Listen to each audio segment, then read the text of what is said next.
Basically, it works like a point of a knife. All the force is magnified by being concentrated in a small, hard area.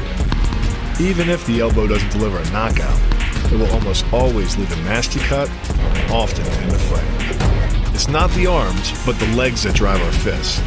Like a piston, the explosive power of the legs is capable of generating hundreds of pounds of force, all to a very vulnerable area, the soft underside of the opponent's jaw. By getting close, the opponent's neck is exposed.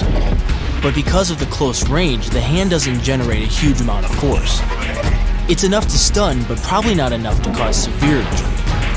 But replace the hand with a weapon, a stick or a knife, as you would in combat, and this could become a kill shot.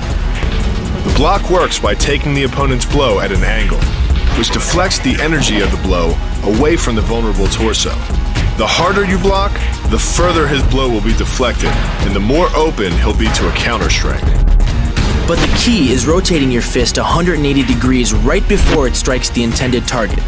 The twisting snap of the arm maximizes the speed of the punch and magnifies the force of the blow by concentrating the impact on the first two knuckles of your hand. Done correctly, it can deliver as much energy as a bowling ball dropped from the top of a house, more than enough to cause soft tissue damage or break a rib. Because it swings through such a wide arc, the wrist is moving at speeds of up to 43 miles per hour. And since the radius doesn't deflect or compress nearly as much as a fist, it can deliver a staggering blow, like being hit with an axe handle. Or, the rotation of the torso is the basis for the strike's power. Because the torso has an effective mass far greater than the arms, its rotation can impart up to 400% more force to your target. And the last-minute rotation of the wrist can magnify that force even more. The first elbow strike can accelerate to a speed of 25 miles per hour in less than a quarter of a second. Less than a third of a second later, the initial strike is followed by another, equally devastating shot. By employing the bony tip of the elbow, these strikes deliver a double dose of injury-producing energy and can result in a broken nose, facial fractures, or a wicked cut. Pulling off the move relies on two factors. The first is to combine the block and the strike into a single action. This reduces the time your opponent has to respond to just tenths of a second. But the real focus is to aim your strike at the throat. Because as little as 76 pounds of force can collapse the larynx, the strike doesn't need to deliver a lot of force to be deadly. One blow like this and the fight is over. The kick's power comes from the torque generated by the rotation of the hips. It's the same principle that cracks a whip. Turning the hips just a few degrees forces the foot to travel a much greater distance and creates a lot of speed as it does. The longer the leg and quicker the rotation, the faster the kick. And unlike karate, Muay Thai fighters are also taught to strike with the hard bone of the shin. A Muay Thai kick can generate roughly the same force as a baseball bat, enough to crack a rib or a leg. Getting in close neutralizes the opponent's weapon advantage. Then, in the clinch, we bring the power of the knee to bear. Unlike the kick, which relies on rotation to create power, the knee gets its power from leverage. Pulling our opponent down as we drive the knee up can deliver up to 2.5 tons of force, enough to lift a car. The kick's power comes from the snap of the knee. The snap is created when the quadricep, the largest muscle in the body, contracts and pulls the tendon connecting to the foot over the knee. Using the knee as a pulley, the strength of the quad is enough to accelerate your foot to speeds close to 30 miles per hour.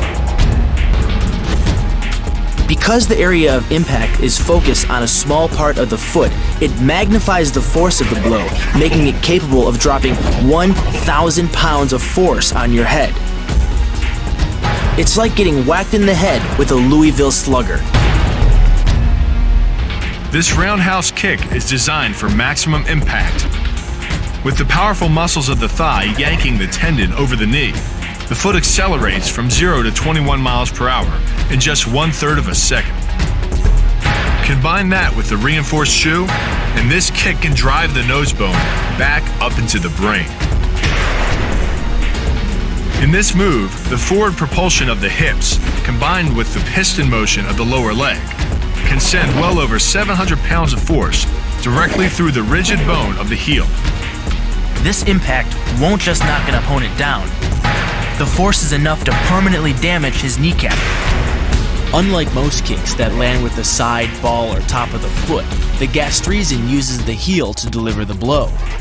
This alignment of the heel, ankle, lower leg complex channels some 2,000 pounds of force into the opponent. During the choke, your opponent is relying on his grip strength and outstretched arms to maintain the choke. The strength of your back and shoulder muscles is greater than the applied force of your opponent's hold, so it doesn't take much to break his grip. And the closer your hands are to your own neck, the greater the leverage. The power of this move comes from the spin. Like the wrecking ball at the end of a demolition crane, the power is generated by the rotation of the body. In conjunction with the snap of the knee, the foot achieves a velocity of nearly 30 miles per hour. When the heel connects with the solar plexus, it transfers 1,400 pounds of force, enough to damage internal organs and fracture multiple ribs. The move is difficult but devastating. There's no opposing object to push against, so all the energy of the move must come from the momentum of the leap and the acceleration of the kick. The snapping motion of the lower leg functions much like a coiled spring. When unleashed, the kick reaches impact speeds of 20 miles per hour and delivers up to 400 pounds of force to the opponent's chest. This kick is all about speed. The further the foot travels, the greater its acceleration, and the more dangerous a weapon it becomes. Powered by the muscles of the hip flexor and the quadriceps, by the time your foot reaches your opponent's throat, it's traveling nearly 40 miles per hour. That type of speed yields over 1,000 pounds of force, enough to puncture the Adam's apple and crush your windpipe.